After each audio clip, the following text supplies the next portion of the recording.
Thank you guys for joining me for another episode of Keeping It Real with America's Supermom. I am so excited about my next guest, Angela Brown. We actually met through, I believe it was LinkedIn, Yeah. and she has an amazing story of resilience, perseverance, and just courageous strength that I am so excited to have her share some of the bits and pieces of that today. But before we get into her story, I want to give her the opportunity to introduce herself. Hi, everybody. My name is Angela Brown. I'm an author, a chronic illness coach, and a mindfulness facilitator. And I'm so happy to be here tonight to share my message regarding chronic illness because there's so many people who don't understand it. And I want to be able to advocate for our people and educate the community as well. I love that. And so, chronic illness is that's something that a lot of people are familiar with. Mhm. And how is it that you felt led to be a coach in that area? Well, I wrote a book about my life and journey with chronic illness. And after I wrote the book, I got a lot of really good comments from people saying that I should, share my message, share my story. And so I thought, what a good way to do that by doing public speaking. And that was my plan to just do some public speaking. But then COVID happened and there was no public speaking opportunities because we're all locked down. So I decided to turn that into a coaching business so I could still do coaching. And when we're all back to some sort of normal, I'll be able to share my message through just speaking as well. I love that. And, so many people have situations where they're waiting for that perfect start. You're starting a business. It's like you got to get a business card. You got to follow this formula. So what advice would you give somebody who's watching about getting started and doing what you did? Yeah. Don't wait for the right opportunity because the right opportunity could never come because you're waiting for everything to be perfect. And let's face it, life isn't perfect, especially when you have chronic illnesses. And I know they said that there's like a form, like she said, a formula. You do this and then you build your website and then you do this. I didn't do anything by the formula. I just said, okay, this is what I'm going to do. I started creating some courses.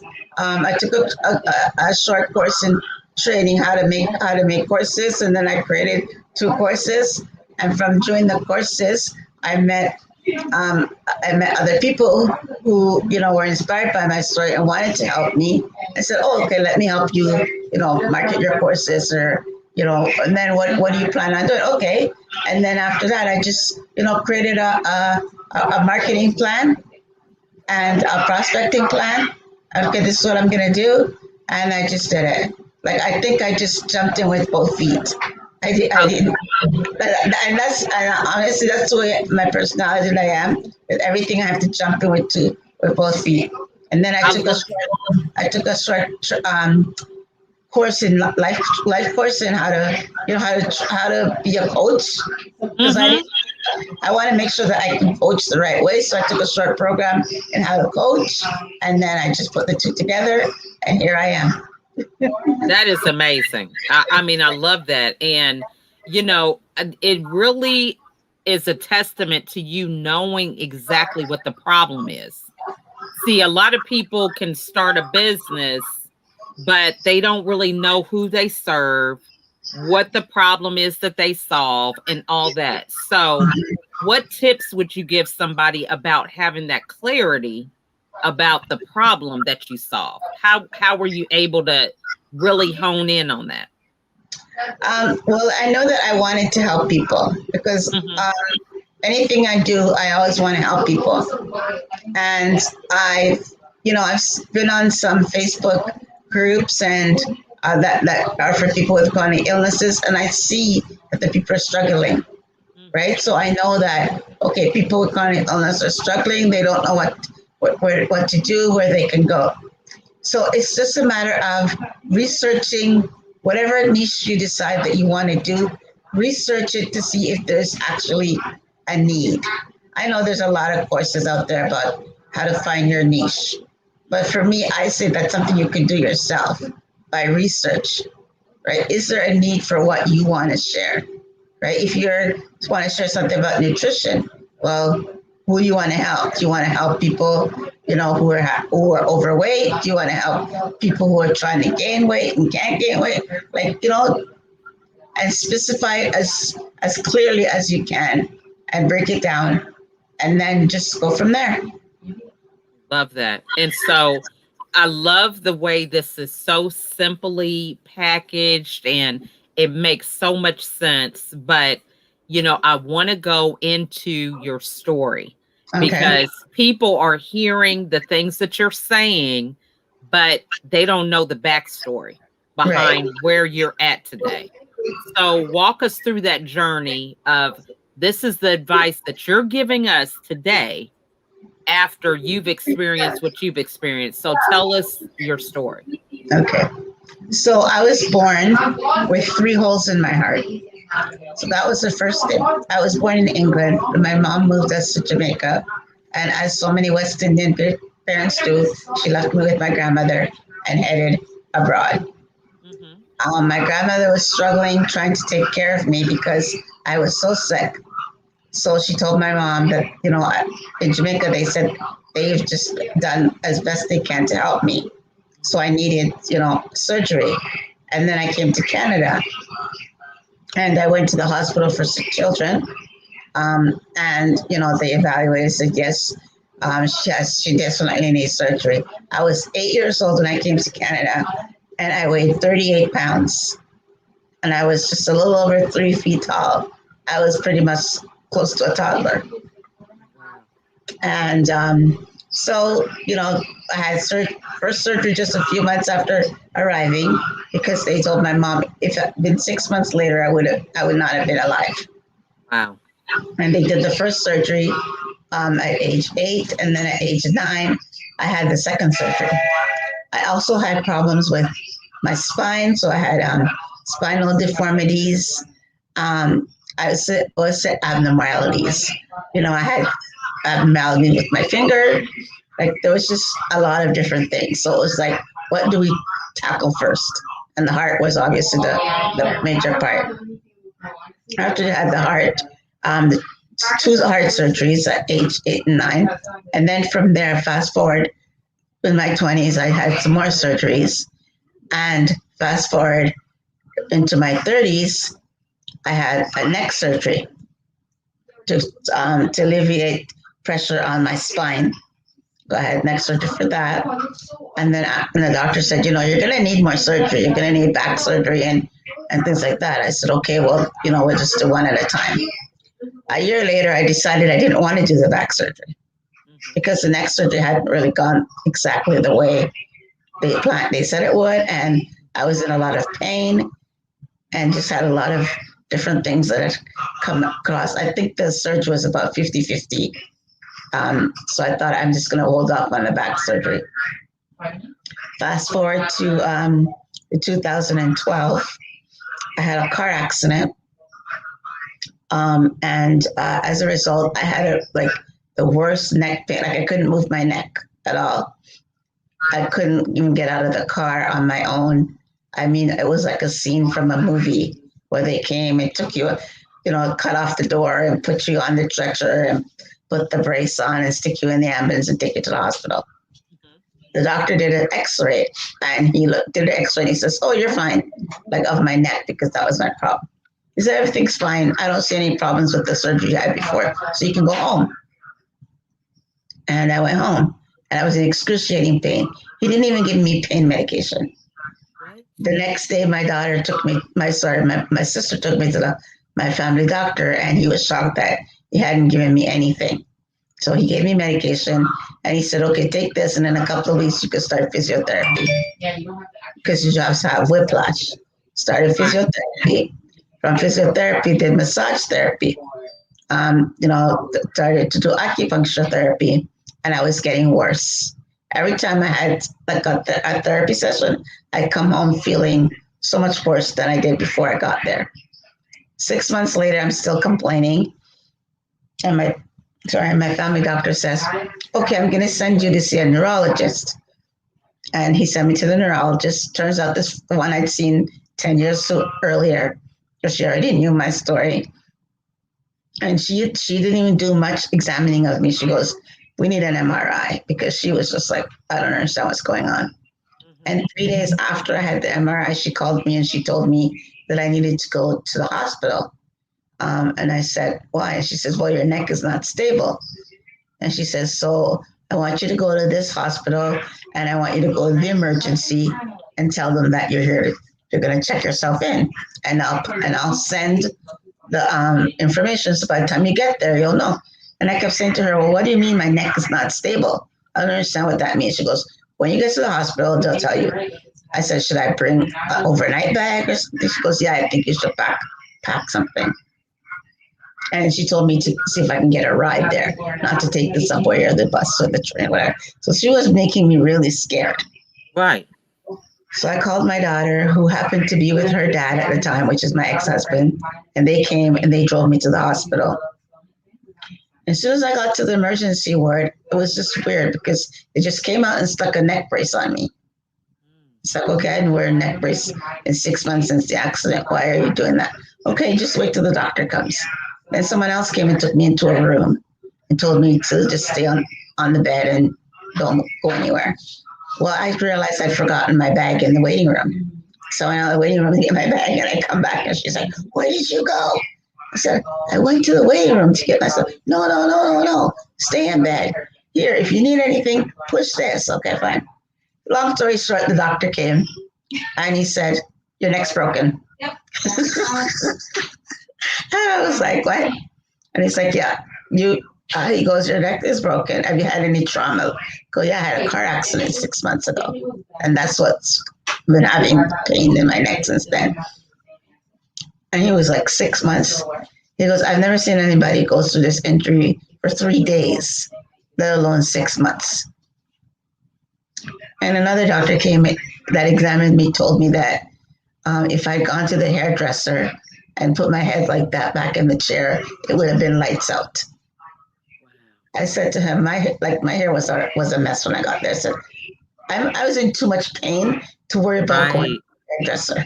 That was like my least concern. And he was shocked that I was actually doing physiotherapy and massage therapy, because he explained that the bone, the skull was hanging, stretching from the skull. And they're supposed to be attached and they're apart.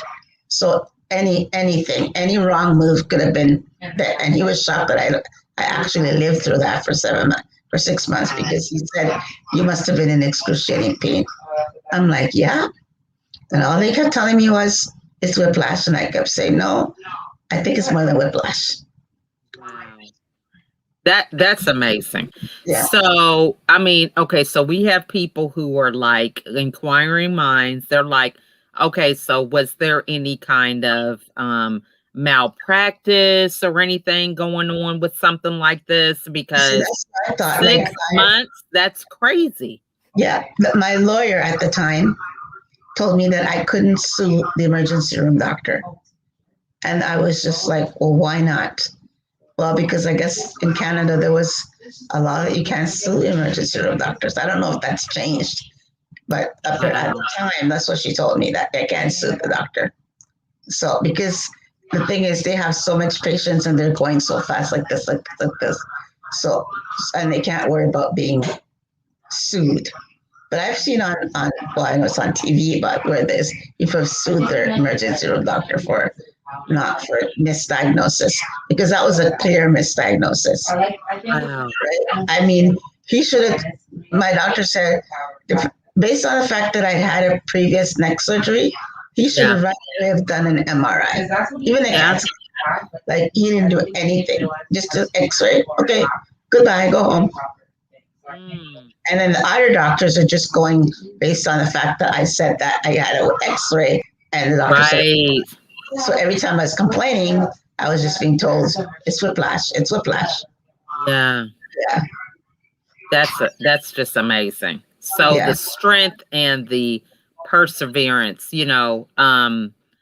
what message would you give people today? I mean, we're going through a global pandemic, and that is like life changing and earth shattering to many. But, experiencing what you've experienced, what advice would you give people about, You have to advocate for yourself. Because honestly, if this had happened to me now, I would have sat in the hospital room and waited until he had done an MRI or something else, not just throw me out of, like, try to get rid of me as fast as possible. Like, he even threw the neck brace that the paramedics had put on me in the garbage. What? Yeah, and my daughter was the one that took it out of the garbage and said, "Mom, you know what? You should put this back on." And I had been wearing it throughout, like, for the 6 months. Otherwise, things probably would have been a lot worse. Like when I was in that real, yeah, because I couldn't move, and sometimes it was just so hard. I put it back on, and it so happens that same brace that saved me when I came out of the hospital, I was using it to shower in and things like that. Like I had a brace from here to my belly button when I got out of the hospital, and I had to wear it for 6 months. Wow. July, and it was hot. And it was hot and sweaty, and thought I was going to die. Wow. That is just amazing. Now, so, how do we handle things like forgiveness, with something like that? Because, we can easily kind of blame them or, be hard on ourselves because it's like, I should have said this, I should have said that. How did you? Exactly. Yeah. I was angry at first at the girl who hit me. I mean, because she was a young girl, and she wasn't paying attention, obviously. I don't know if she was on her cell phone or whatever it was, but she just wasn't paying attention because she was making a turn and she didn't look. And then I was angry at the doctor in the hospital, like the X-ray, and all the other people who just kept saying I had whiplash. But you know what? You have forgiveness has to come. And a lot of times, first thing we think about is sue, which I did. Think about suing the doctor, and she said I couldn't. So I had to accept that. Okay, he's not perfect. He can make mistakes, right? And they do go through a lot of patients in one day in an emergency ward. So they're bound to miss something. So I just had to accept that, and I was just grateful to be alive. Yeah. Yeah, right. That I survived, because when they kept telling me that it could have been lights out, then the only thing I could say is thank God I'm alive. Thank God I survived the 6 months. I had the surgery. When you have the surgery, they tell you a long list of things that can go wrong, and then they give you a piece of paper and say, "Okay, sign this." Right. And by the time the doctor had done everything, it was like midnight. I was sleeping. They woke me up. Say, "Okay, you're gonna have surgery tomorrow morning. Sign this." Like this can happen. This can happen. Like and I'm just going like, what?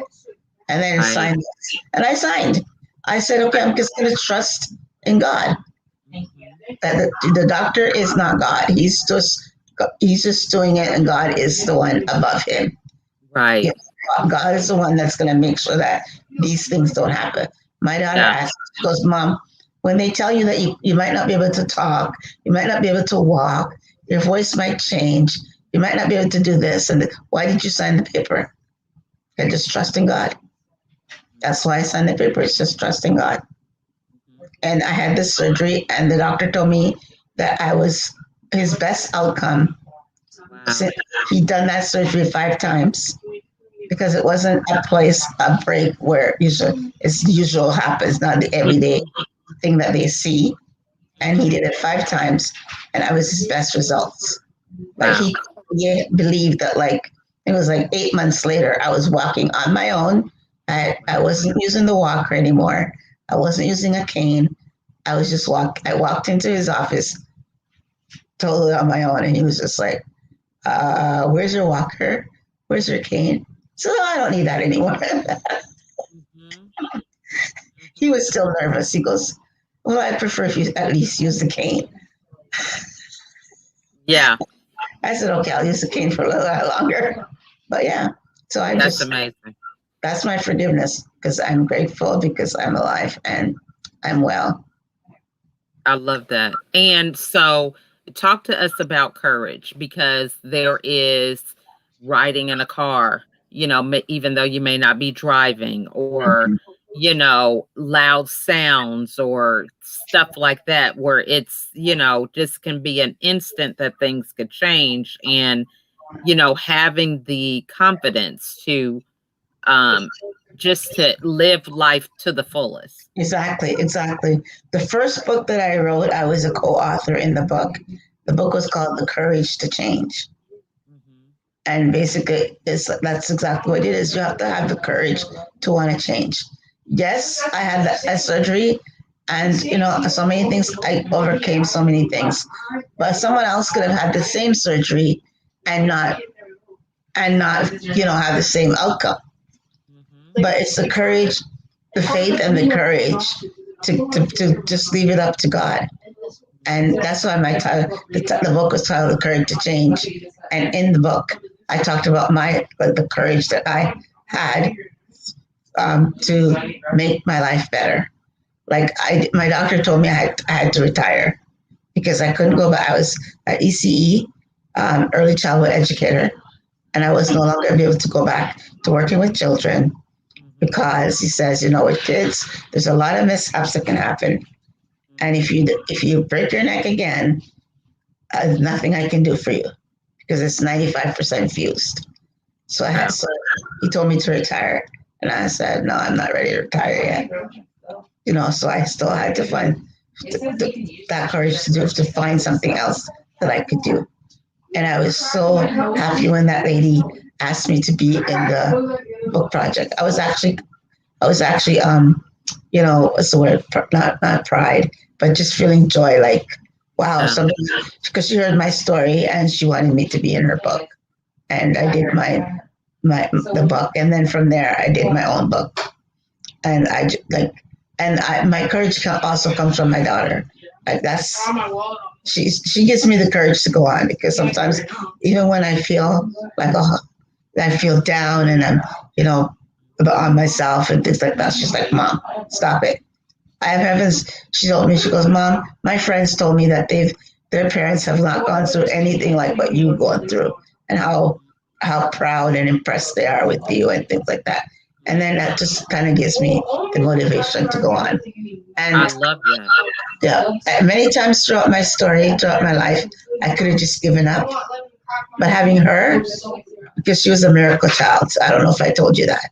No, yeah, we didn't hear that. So doctors told me that I wouldn't be able to have kids because of my heart condition, because my heart wouldn't be able to be strong enough to handle the pressure of the labor, as well as all the changes, breathing and things like that when you having a child. And Mhm. unbeknownst to me, I had a lung disease apparently. Mhm. So they told me that it was just not a possibility. But I found a cardiologist who thought that, who said, you know what, I think you could at least have one or two kids. And so I had a C-section because they didn't want me obviously to go through Right. labor, which was fine. And I called her my miracle child because the doctor said, she could have a heart condition like you have. She could have basically everything that I have. Mhm. So I could have just said, okay, fine, I'm not gonna. But I trusted in God once again, and I prayed every day. Like, Wow. I prayed every day to have a healthy baby, and I did. And then Amen. while she was growing up, I prayed every night to God. I said, God, I know I could die, but let me live long enough to see her grow up, to be 18, and I know that she's an adult and she can take care of herself, and that would make me happy. And that's that's my courage. Wow. That is just such an amazing story. And I mean, it's just awesome to be able to connect with you and for you to share because this is such an inspiration for many people that are watching. And, you know, I think it's like, you've gone through a chapter or chapters of your life. And just like getting the news about retiring, and you still were able to reinvent yourself. Yeah, exactly. What advice would you say to somebody? What was the mindset that you had to shift? Because a lot of people are in that place because of this pandemic. They've had jobs that they had for 20 years, and that was Mhm. part of who they were. They felt Yeah. like they belonged and they had a position and a role to contribute. And Mhm. now they're starting at ground zero. Yeah. So they feel that whole thing where their Mhm. life is turned upside down. What advice would you give them about that? I totally understand that because I worked for a company for 14 years. And when I got sick, they let me go. Mm, That's when I had my first neck surgery. And mhm, that was like my identity. Like, I loved the job. I loved going to work. This was, who I am. I had a nice title. I had a nice, cushy salary. And boom, mhm, there you are, no longer having all that. But the thing that you have to remember is don't give up. mhm, That's my motto. Don't give up. And for people who have chronic illness, you're not your illness. mm, If you have fibromyalgia, you have lupus, you have a kidney disease, it doesn't matter what if you have, because you're not your diagnosis, and you can do so much more. And just don't give up. That's my what I advocate for chronic illness, or invisible illness they call it, sufferers. It's just not, don't give up. Just keep pushing on, mhm, and find something that motivates you. mhm. Whatever it is that motivates you, that will keep you going. Like I said, my motivation was my daughter. That kept me going. And if you can find something that's going to motivate you, that makes you want to get up out of bed every morning, Mhm. that's what's going to help you to get through it. I love that. Now, and then that belief system and that courage to keep dreaming and all the things that you Mhm. do. Do you feel that that actually changes your diagnosis about how you're feeling? Have you noticed things change about your chronic illness as a result of that belief that gets you out of bed? Yes, I do, because I'm not saying that there's days that I don't get up out of bed. The alarm goes off, I just turn it off and go back to sleep. Right. Because if you're in pain, you're in pain, and you gotta take care of yourself. So there's self care, Mhm. right? So I'm not saying that every day is going to be PG, Mhm. but you'll have good days and you'll have bad days. I Mhm. say make the most out of the good days. Mm. Sometimes us as people chronic illness, we tend to overdo the good days, and then the bad days are so Mm. much worse. And then bad days go on and on and on for many days. Trust me, I've done it too. But like, make the most out of your good days, but don't overdo it. Don't Right. overdo your energy. Don't run out of spoons. I'm sure you've heard of the spoon theory. So Mm. yeah, I haven't heard that, so tell me that. Yeah. spoon theory. So Mm. her name is Christine. I can't pronounce her last name. She Okay. came up with a theory of explaining to her friend what it feels like to have chronic illness. Okay. So she was in a restaurant at the time, and her friend asked her, "What does it feel like to have lupus?" And Mhm. she was trying to find the right way to explain it. So she took spoons off the table. She went around all the tables and got some spoons, and she gathered 12 spoons. And she explained to her that these 12 spoons is how much energy she has in the morning. So she has Mm. 12 spoons of energy. And each thing that you do is going to take one energy or two energy. So you have to plan your day so that you don't take up more than 12 energy. So, like, Mm. you get up, you wash your face, you brush your teeth, do all that morning stuff. That's one energy. If you make yourself breakfast, that's one more energy. So that's gone. And if you use up all your energy by middle day, then at the end of the day, you're gonna feel really bad, and you're not gonna have energy left, right? And that's what. So us with chronic illness, we have to portion our day into 12 spoons, whereas someone that doesn't have chronic illness has unlimited number of spoons. Wow. They can do whatever they want and don't worry about the spoons. But we have to worry that our energy is calculated by 12 spoons. And that's became the spoon theory, and that's why they call chronic illness people spoonies. I've seen that a lot on Instagram with people with chronic illness saying I'm low on spoons today and spoonies and things like that. So, and when I read that, I was like, wow, that's such a good way to explain it. Mm-hmm. Because like, I don't think it's something where I would thought about it to explain, but it is exactly that. That's how we feel.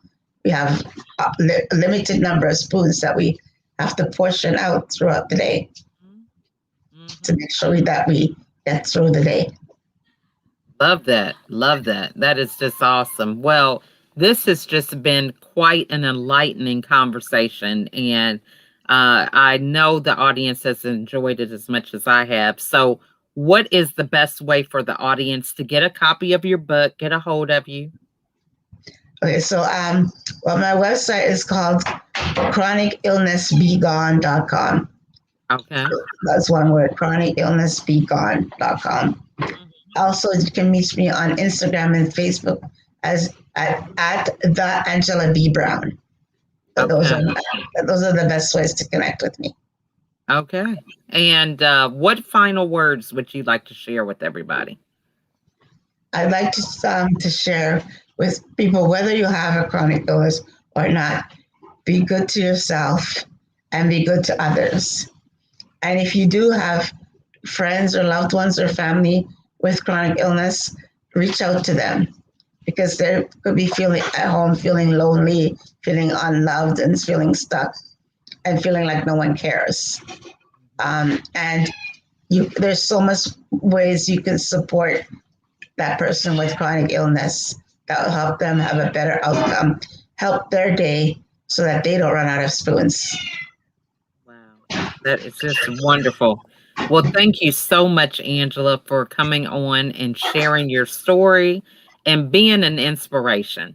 You know, I hope everybody was able to take some notes and recognize that, you know, you are just a testament of a very strong, courageous, and resilient woman. And as we approach International Women's Day, I just think it is something that's very commendable. You're a great example for women to recognize that, you know, there really are no excuses. No excuses for us to raise the baton and live to our potential. So thank you so much for joining me today. Thank you. Thank you. And I think you are America's supermom. Thank you so much. Well, this has just been so much fun. And I hope you guys were taking notes again. I encourage you to reach out to Angela. And if her story resonates with you, if you have a family member, a friend, someone you know that is dealing with chronic illness, share this video with them. This is just something that can really be an inspiration for them to move forward, to have hope, which is definitely important during times like this. So reach out to Angela and have a conversation. In the meantime, if you have some questions that you need answered, feel free to put them in the comments and we'll be sure to address them. So we want to thank you guys so much for watching, and you guys tune in for the next episode. And thank you again, Angela, for sharing. Thank you. Thank you too. Take care. All right. Bye, everybody. Bye-bye.